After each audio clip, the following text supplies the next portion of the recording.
और भगवान कन्हैया यानी भगवान कन्हैया पांचों पांडवों को लेकर के द्रौपदी सहित पितामह के पास में आए।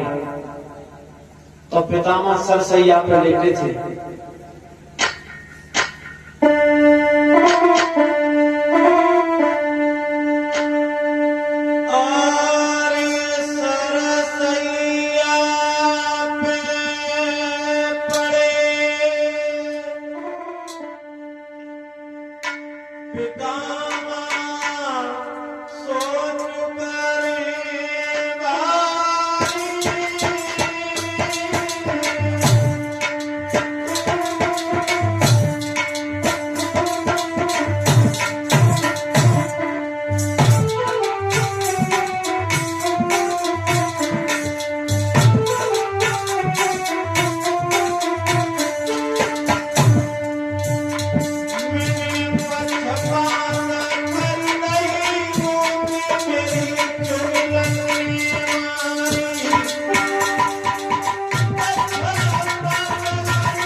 आज पितामह मन में विचार कर रहे हैं कि इसमें मेरी सबसे बड़ी भूल रही है। कौरव भी मेरे नाती थे, पांडव भी मेरे नाती थे, लेकिन मैंने पांडवों के साथ में अच्छा नहीं किया। अरे मेरे तो दोनों नाती थे,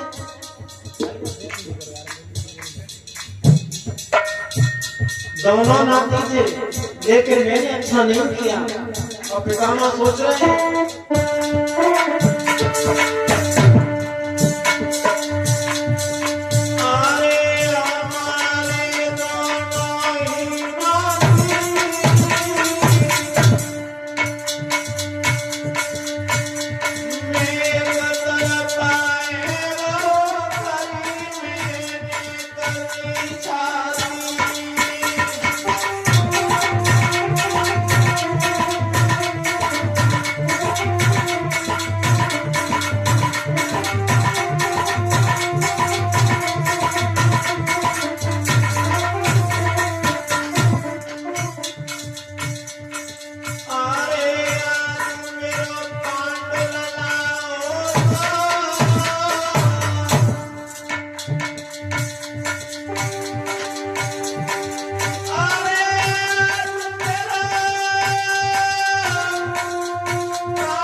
पितामह के पास में जब पांचों पांडव आए तो भीष्म पितामह ने कहा कि बहुत बहुत बधाई आपको पांडवों, क्योंकि आप हस्तिनापुर के राजा बन गए। धर्मराज ने एक बात कही, पितामह दुनिया तो ये कहती है कि हमने बड़ा नाम कर लिया, लेकिन हमारी आत्मा ये कहती है कि हमने भाइयों को मार करके बड़ा पाप किया है। तो भगवान कन्हैया कहते हैं, पितामह घर का बड़ा हुआ जाता है तो कोई ना कोई बात अपने बच्चों को बता करके जाता है। तो आप इन्हें कोई ऐसी बात बताओ जो इनके जीवन में काम आए। तो पितामह कहने लगे, पांडवों धर्म को कभी मत छोड़ना, धर्म के हिसाब से चलना। और जो इतनी बात कही तो परीक्षित जी पास में द्रौपदी और खड़ी थी, द्रौपदी को हंसी आई गई। तो पितामह कहने लगे, बेटी द्रौपदी तुम्हें क्यों हंसी आई? तो द्रौपदी कहने लगी, पितामह आज तुम हमसे ये बात कह रहे हो कि धर्म को मत भूलना, लेकिन बाद में तुम्हारा धर्म कहाँ गया था? जादना भरी सभा में दुष्ट दुशासन मुझे नगिन कर रहा था, क्या तुम उस सभा में नहीं थे? अगर तुम एक उंगली भी कर देते तो किसी की इतनी हिम्मत नहीं थी कि मेरे पास तक आ जाए, लेकिन उस दिन तो तुम भी नहीं बोले। द्रोणाचार्य भी थे, कृपाचार्य भी थे। तो पितामह कहने लगे, बिटिया उसी कर्म का तो ये दंड हमें भोगना पड़ रहा है, लेकिन इसमें मेरा दोष नहीं है, क्योंकि उस समय मैं दुर्योधन का अन्न खा रहा था। तो जो अन्न था उसने मेरी बुद्धि को बिगाड़ दिया।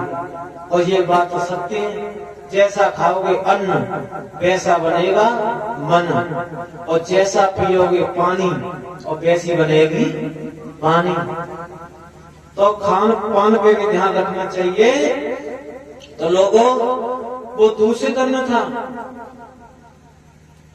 आचार्य श्री सुखदेव कहते हैं कि भागवत जी में दूषित अन्न को बताया गया है कि कौन कौन सा दूषित अन्न है। एक दूषित अन्न है तेरवई का, तेरवी जिसे बोलते हैं। कोई मर जाता है तो लोग भंडारा करते हैं। ये कहीं 6 शास्त्र 18 पुराण 4 वेद ये कहीं नहीं लिखा कि तेरवी करो, भंडारा करो। जो क्रिया विधान है उसे कर दो, लेकिन तुम भंडारा करके पूरे गांव में खवा, ये अन्न जो है वो दूषित अन्न है। यानी ये अन्न तुम्हारी बुद्धि को बिगाड़ देगा।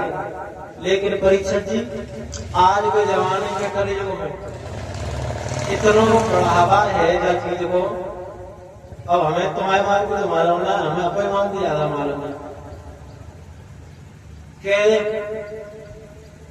पड़ोसी को तो मर गो बाप, और बे तो हाय दैया करके रोई रही, और मोहल्ला पड़ोस के इकट्ठे के आए और लड़कन से कहे क्यों रे हो, कहो इल्लो पाई है कि ना है, क्या करोगे, कम से कम ये दाम तो कर ही दो।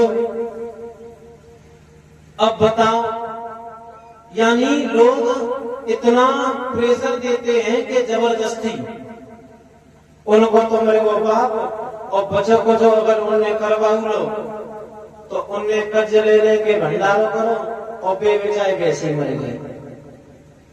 जाने कितने परिवार ऐसे हैं जो इस चीज में बर्बाद हो गए। हालांकि स्थिति हमारे घर पे भी आई, लेकिन भगवान की कृपा से हमारा घर बड़ा अच्छा है। हम हैं बेशक छोटे, लेकिन सलाह ली तो हमारी, तो हमने तो भैया मना कर दिया। लेकिन हमारा तो सुझाव यही है कि तेरहवीं जो है ये दूषित अन्न है, इसे नहीं खाना चाहिए। बोलिए भागवत महापुराण